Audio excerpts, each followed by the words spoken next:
Hi, I'm Christopher Rea, and welcome to this brief video introduction to the writer Chang Kuei-hsing.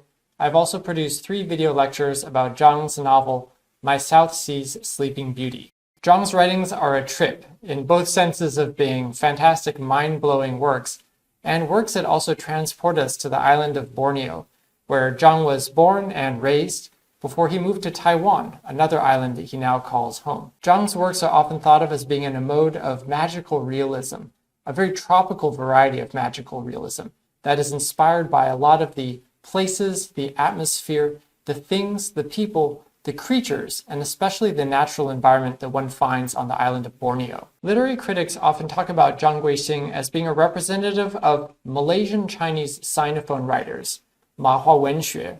And so I want to introduce the notion of the Sinophone and talk about not just Zhang, but also some of his contemporaries who are from Malaysia or before British Malaya, and who write in Chinese and often write about the island of Borneo or the tropical jungles and environment, and particular human and natural geography of that part of Southeast Asia. So in addition to talking about Chang Kuei-hsing's life and works, I also want to talk about some of the reception history and the growth of this critical trend in Sinophone studies that applies to literature as well as other fields of cultural studies. I'll also suggest some further readings. Chang Kuei-hsing was born in North Borneo, in Sarawak, on the island part of what is now Malaysia. He grew up near the border of what is now the Kingdom of Brunei, and he moved to Taiwan as a teenager to study English at National Taiwan Normal University. He had begun writing as a teenager, and he started publishing in Chinese in Taiwan during his undergraduate studies. He later graduated with a degree in English, and he taught English at a high school in Taiwan for the better part of 4 decades.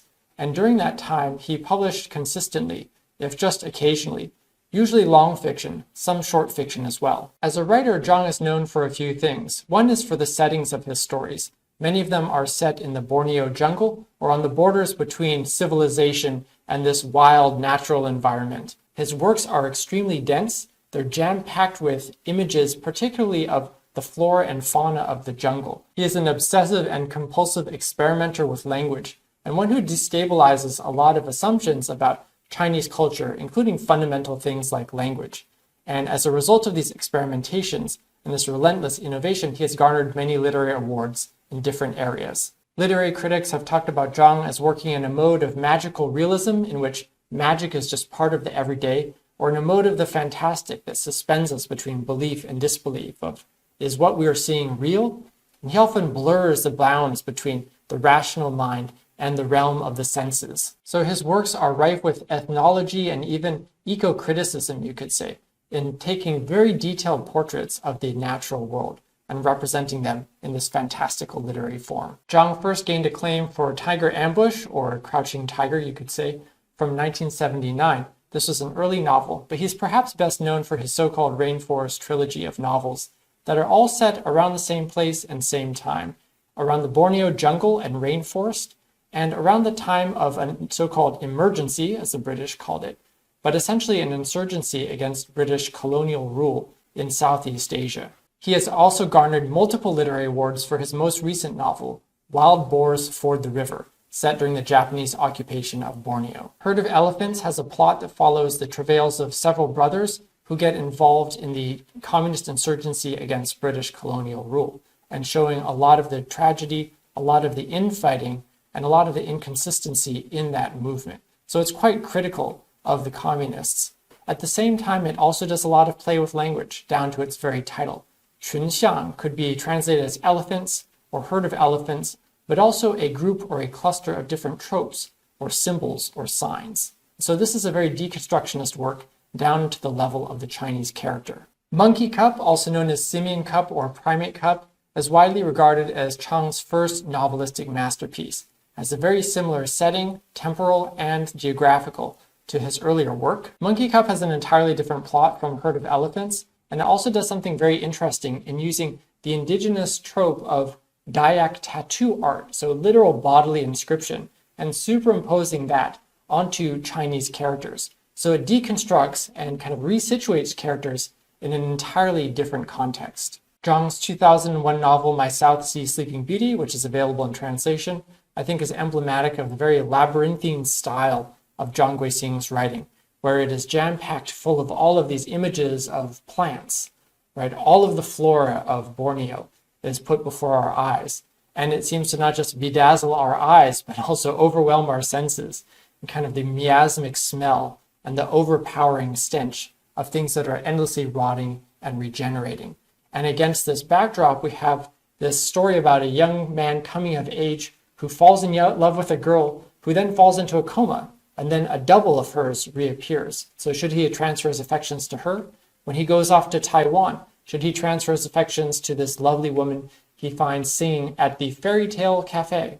So there's a lot of fairy tale imagery, and we have a sleeping beauty who had come to grief in the garden tended by this young man's mother. And all of this is happening as the young man's father is throwing these wild, very cruel, and very hedonistic parties on the border of the jungle. This story is again set during that national emergency of the communist insurgency, and that history kind of comes out of the jungle on occasion to threaten individuals.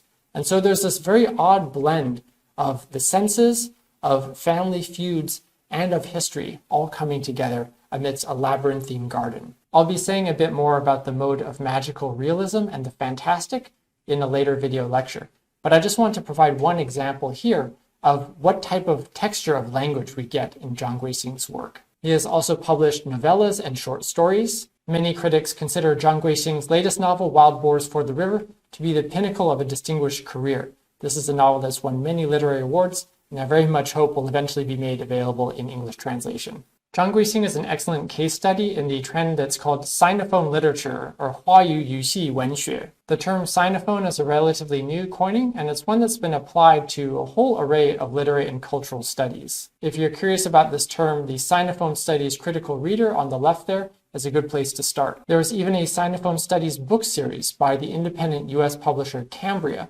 that focuses on literature, cinema, and a whole array of cultural production. Sinophone studies represents a challenge to China-centric versions of Chinese studies. So one very influential paradigm has been the notion that mainland China is kind of the homeland, the fatherland, the motherland, the 祖国, that is the center. So everything radiates out from there. So the closer you are to the center, if you're geographically located in China, if you were born in China, therefore you are more Chinese, and things become less Chinese as you move towards the periphery. So Taiwan or Hong Kong or Southeast Asia or anybody in diaspora is considered less Chinese. And therefore, their literature or cultural production, their films, are considered to be more peripheral to this center.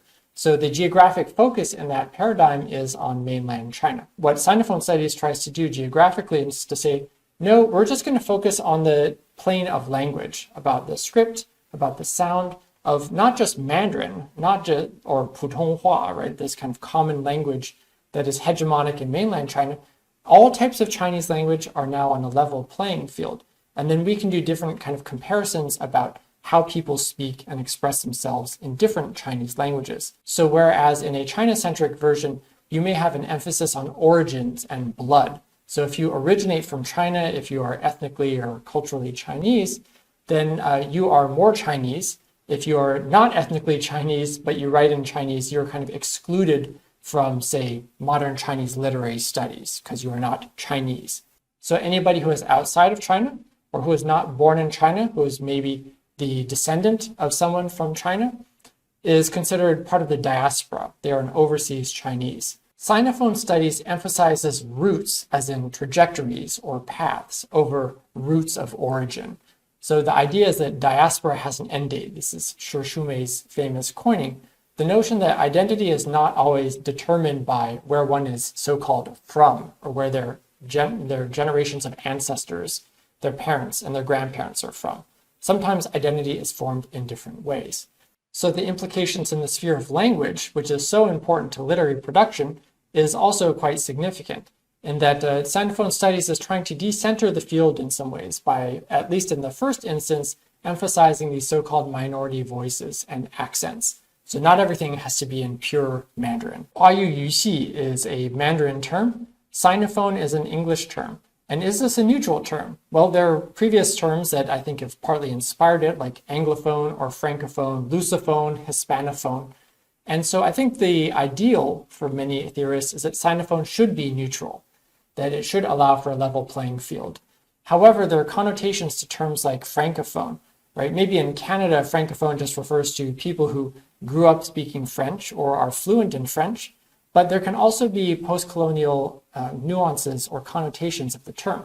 So for example, people who live in West Africa or who are born and raised in the Caribbean, right, have black skin, have never been to France, but whose native language or mother tongue or whatever you want to call it, essentially their lingua franca is French. So depending on the context, the term francophone, just like the term sinophone, could have power connotations. So one point of debate in Sinophone studies, which is by no means settled, has to do with power politics. Should the term Sinophone be a neutral term that applies to things Chinese or in Chinese language anytime, anywhere in the world, or should it be applied more selectively? For example, to be outside of mainland China and just refer to people working in Taiwan and Southeast Asia and Hong Kong or Cantonese language communities. Taiwan has played a significant role in the development of Sinophone studies, as well as in the kind of human geography of the so-called South Seas or Nanyang, which I'll again talk about more in another video lecture. But Taiwan has had a lot of connections to Southeast Asia, so Taiwan is a very heterogeneous place, a mix of peoples and languages. There's also a Cold War context. So after 1949, the national divide, the nationalists have left China in defeat and gone to Taiwan, which becomes Free China and is promoted as such by people on that side of the Cold War conflict.